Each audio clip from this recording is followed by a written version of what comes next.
The idea of soulmates can probably be found in every genre and every medium. Even though they're not always explicitly soulmates, there's generally an implication that the two main love interests in a romance are the only ones meant for each other. In the modern-day sitcom, pairings lean heavily on that implication, rarely diving into actual soulmate territory. Some of the most famous sitcom pairings, though not stated as such, are essentially soulmates, often presented in a light of they may try dating other people, but they'll always go back to each other. However, The Good Place brings in a very un-sitcom-like trope of actual soulmates. I'm Chidi and Eleanor, and you are my soulmate. Not implied soulmates, but full-on soulmates. That said, time for spoilers and for the best lessons on love and soulmates that The Good Place can offer. In many shows, the two main love interests are clearly the only right people for each other. But in The Good Place, Eleanor and Chidi aren't exactly portrayed in this light. I can't believe I'm attracted to you. Sure, they end up together, but there are other genuine relationships along the way. I mean, if Frida Kahlo wants to make out with me in heaven, then you and I are gonna have a conversation. Chidi and Simone, for example, really connect and have great chemistry. Knowing the two of you nerds, your first kiss is gonna be while reading Play-Doh and an MRI machine. And even though they don't end up together, Simone is more than just a roadblock towards the end goal of Eleanor and Chidi getting together. This has been the best year of my life because of you. She's a well-made character who Chidi's actually happy with. I wanted to kiss you last night, but I chickened out, so I'm gonna kiss you now. Good, yes, I want that, please. In many other sitcoms, this just isn't the case. Especially in will they, won't they on-screen relationships, characters will often date other people that it's clear they're not going to stay with. Instead, they're simply there for the sake of progressing the plot. No one's rooting for Pam and Roy or Amy and Teddy. We said you were the most boring man in America. And outside of sitcoms, the same applies. No one wants Rose and Kaladin to end up together. In fact, we ship them so little that I had to look up Teddy's name to remember it, and the name of Rose's fiancé when she boards the Titanic, which is apparently Kaladin Hockley.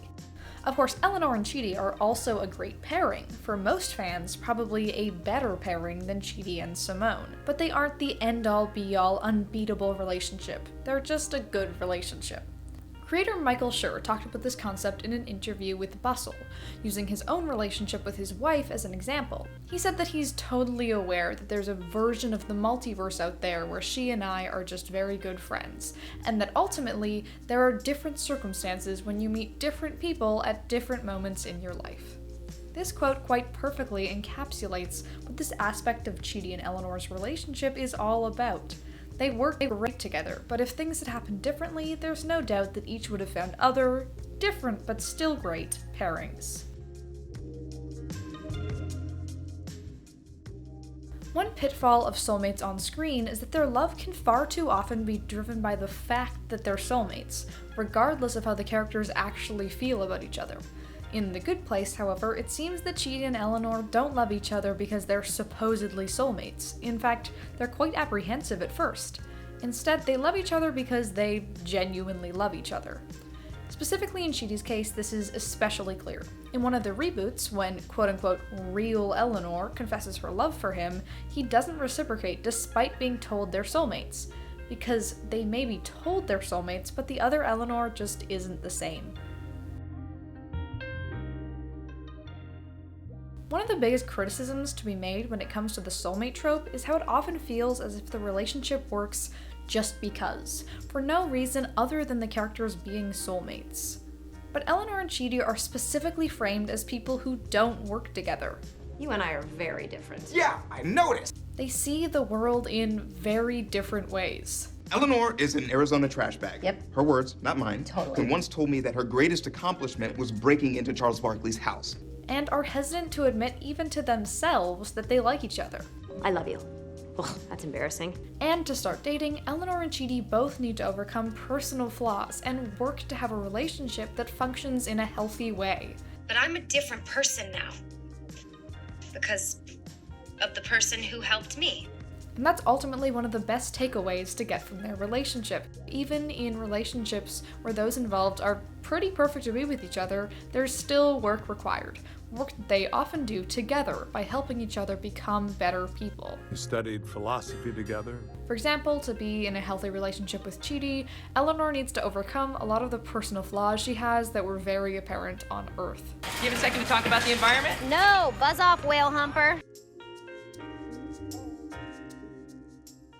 Chidi and Eleanor may not be absolutely perfect for each other, and if circumstances were different, they might have ended up with other people. However, they don't force a relationship that doesn't work. Perhaps the most obvious show that they genuinely fit together is the notes they give themselves throughout the show. Chidi's fatal flaw is his indecisiveness, his inability to decide on answers. It is literally impossible to be your friend. You're incapable of making a single decision. But he keeps a note for himself saying that Eleanor is the answer. And one of Eleanor's fatal flaws is that she thinks she doesn't need anyone, but her note tells her to find Chidi, which incidentally shows off a knack that Michael Schur has for romantic notes in his shows. Redefining soulmates doesn't mean pairing people who don't work together. Eleanor and Chidi still have great chemistry. We found each other before hundreds of times. We can do it again. Help each other overcome flaws, and of course have genuine feelings for each other. No matter how I set it up, you found him, confessed you didn't belong, asked him for help, and he said yes. Though including the idea of perfect soulmates in some films can certainly be romantic, This is true love. and definitely shouldn't be completely abolished, it can also warp our perception of how real-life couples function. On the other hand, Chidi and Eleanor, their relationship, what builds up to their relationship, and the way they push each other to become better people, all of it, are actually quite a good model for other on-screen couples, and for love in general. If soulmates do exist, they're not found. They're made. Thanks for watching, I hope you enjoyed. As always, let me know your thoughts and any suggestions for future videos in the comments, and check out the description for some cool links. I will see you next time I upload, which is hopefully some point soon.